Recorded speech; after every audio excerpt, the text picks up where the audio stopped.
Good morning, everyone, and welcome to our daily devotional. I am Joel, and I'm the lead pastor at Cornerstone Alliance Church. Let me just take a swig of coffee and let some of you sign on. Let me know if the mic's not working. I'm trying a new mic out.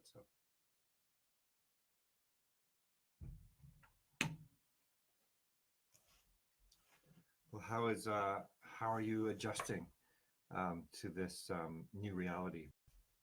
It's a temporary reality, but it's what we have for now. And I haven't really been adjusting all that well. I've often been wondering, doing the right thing. Other churches are doing things differently, and it looks like they're doing it better.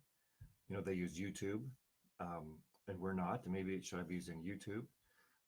They have live worship bands. Should we be using live worship bands? Are people going to end up leaving, for a bigger church that's fancier?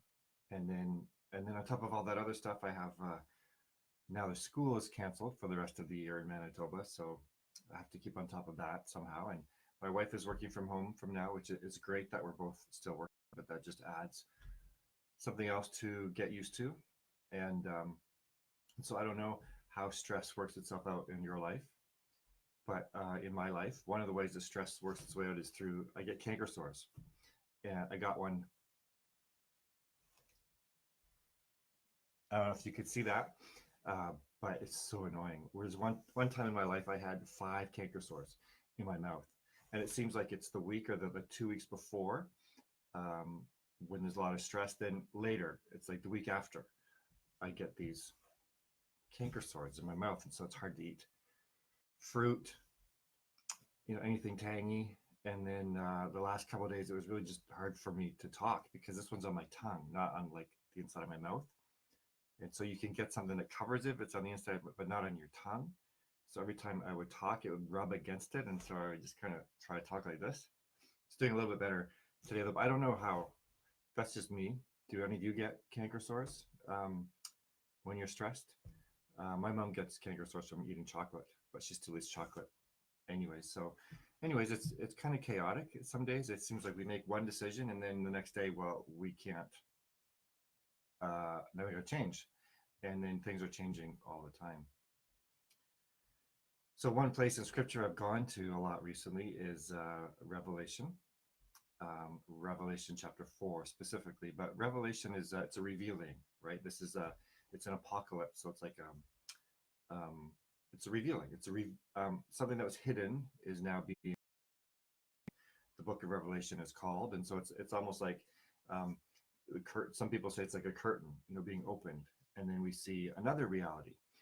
We see more of what's real, in this veil or something that was hidden before. So this is revealing to us something that is unseen.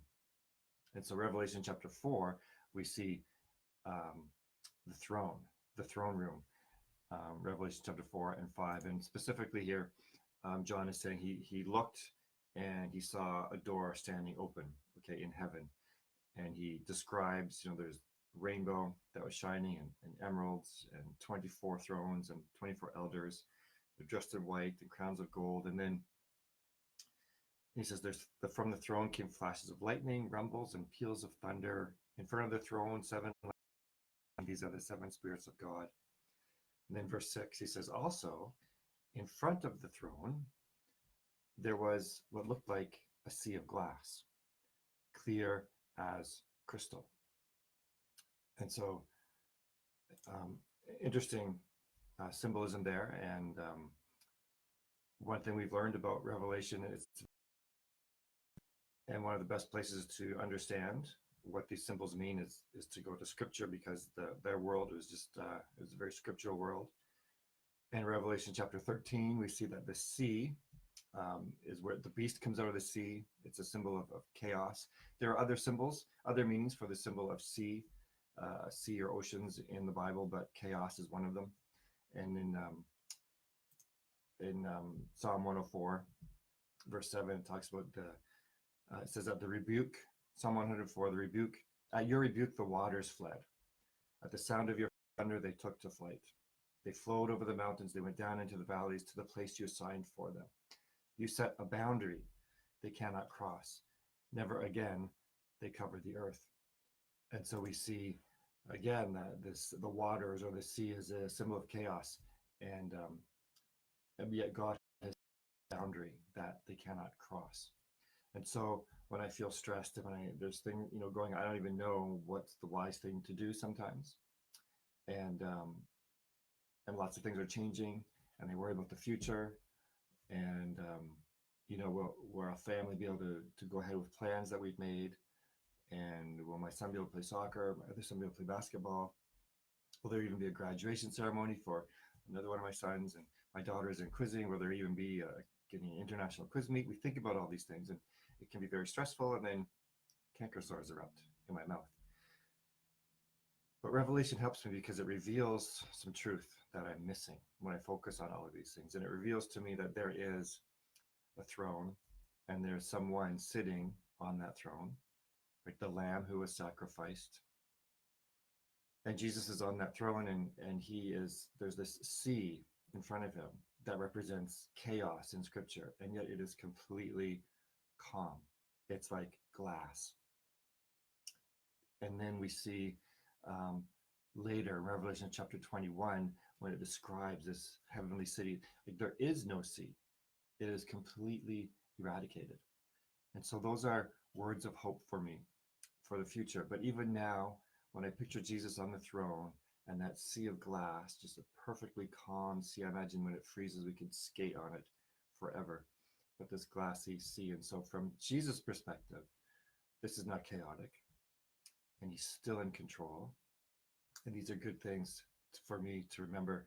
And in the end, things will work out for the good of us who love him. We just can't really maybe see that now. And so I don't know if that helps you during this time of upheaval and schedule changes and maybe job losses or job changes and kids at home more often. Um, but what if you were able to spend some time and just focus on Jesus on the throne? And he's in control. And we don't have control. If we ever thought we did, we know we don't. Focus on that fact. And I don't know, would that help you with your canker sores? Would that help you with some of your stress levels or your anxiety? Even just spend a minute and set a timer on your watch or on your phone and picture Revelation chapter 4 and chapter 5. Jesus, the Lord. Hey, thanks for joining us here this morning. I just want to remind you, what's today? Today's Wednesday, right? Okay, we have a prayer meeting tonight at 7 o'clock. And wherever you are, on your phone or on your computer, you can join us. The link is on our website. So looking forward to meeting with you tonight for prayer. Thanks for joining. Bye.